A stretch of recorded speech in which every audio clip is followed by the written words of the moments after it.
Hello दोस्तों, welcome back to my channel Sundaram and Janvi में आपका स्वागत है। तो आज का स्टोरी है शिमला के श्रापित पहाड़। तो चलिए बिना देरी के वीडियो को स्टार्ट करते हैं। यह कहानी उन 4 दोस्तों की है जिसके साथ कुछ ऐसी घटना घटी कि जिसे उनका पूरा जीवन ही बदल गया। आइए जानते हैं कि ऐसा क्या हुआ था। मुंबई शहर की रहने वाली प्रिया शर्मा अपने दोस्तों के साथ रवि, साहिल और विजय के साथ शिमला जाने का प्लान बनाया। वो सब शिमला जाने के लिए बस में बैठ गई। कुछ ही देर में प्रिया सो गई। अचानक प्रिया की नींद खुल गई तो उसने देखा कि बस में कोई नहीं था। बस का ड्राइवर भी नहीं था। बस अपने आप ही चल रही थी। उनके सारे दोस्तों भी बस में नहीं थे। यह सब देखकर डर के मारे प्रिया जोर जोर से चिल्लाने लगी। अचानक उसे लगा कि कोई उसके पीछे खड़ा है। जब उसने पीछे मुड़कर देखा तो वहाँ एक स्त्री बैठी हुई थी। उस स्त्री का चेहरा जला हुआ था। ऐसा लग रहा था कि किसने उसके चेहरे पर एसिड फेंका हो। ऐसा भयंकर चेहरा देखकर प्रिया ने चिल्लाना शुरू कर दिया, बचाओ बचाओ बचाओ। और अचानक प्रिया की नींद उड़ गई। वो एकदम डरी हुई और पसीने से पूरी भीग गई थी। पास में बैठे हुए विजय ने पानी की बोतल दी और बोला, शायद तुम्हें कोई सपना देखा होगा। थोड़ी ही देर में सब शिमला पहुंच गए और एक होटल पर रात बिताने के लिए गए। दूसरे दिन वो सब साथ में मिलकर होटल के पास वाले पहाड़ पे घूमने जाने का नक्की किया। करीबन आधे घंटे में वो सब पहाड़ की सबसे ऊंची शिखर पर पहुंच गए। वहीं से नीचे देखने पर घने लीलेछम पेड़ पौधे काफ़ी सुंदर दिख रहे थे।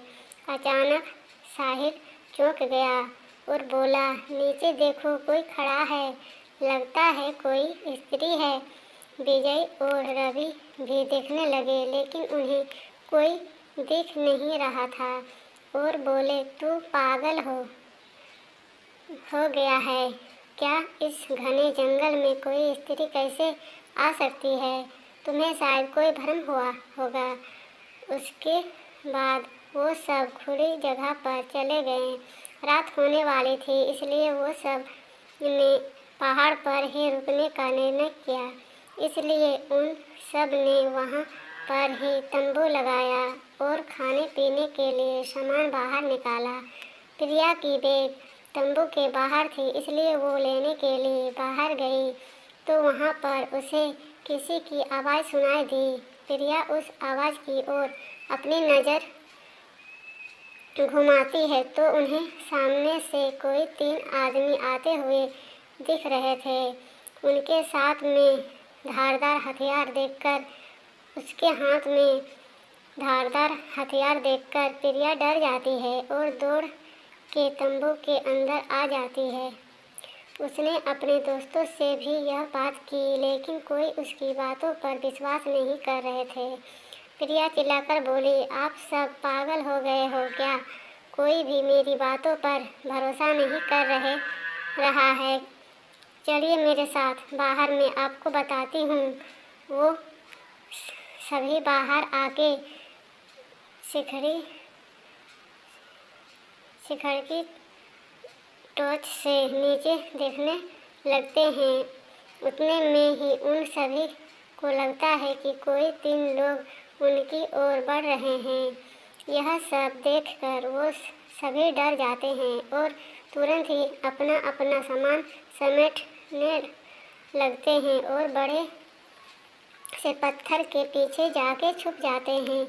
थोड़ी ही देर में वो सब ऊपर आ जाते हैं। प्रिया देख रही है कि उनके हाथ पैर और सिर आम आदमी जैसे बिल्कुल नहीं थे। वो सब एक जगह पे बैठ जाते हैं और कुछ तांत्रिक विद्या शुरू करते हैं। उनमें से एक आदमी अपने हाथों की उंगली को काट देता है, लेकिन अंधेरे की वजह से उन्हें कुछ भी ठीक से दिखाई नहीं देता है। अचानक उन चारों ने देखा कि एक औरत उन आदमियों के बीच में आके लेट जाती है। कोई नहीं जानता कि आखिर वो औरत वहाँ पे पहुँची कैसे। प्रिया ने कहा, मुझे कुछ समझ नहीं आ रहा है, आखिर यह सब हो क्या रहा है। मुझे बहुत ही डर लग रहा है। एक के बाद एक वो तीनों उस औरत को घूरने लगे।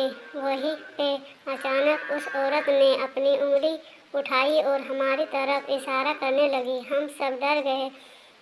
वो तीनों उस औरत को छोड़कर हमारी ओर बढ़ने लगे। हम सब पहाड़ी से नीचे होटल की ओर दौड़ने लगे। हमारी आवाज़ सुनकर वो तीनों हमारी ओर दौड़ने लगे। प्रिया और साहिल सबसे आगे थे और विजय और रवि उनके पीछे दौड़ रहे थे। प्रिया और साहिल होटल तक पहुंच गए, लेकिन रवि और विजय का कोई पता नहीं चला था। हमने होटल वालों से उनके बारे में सभी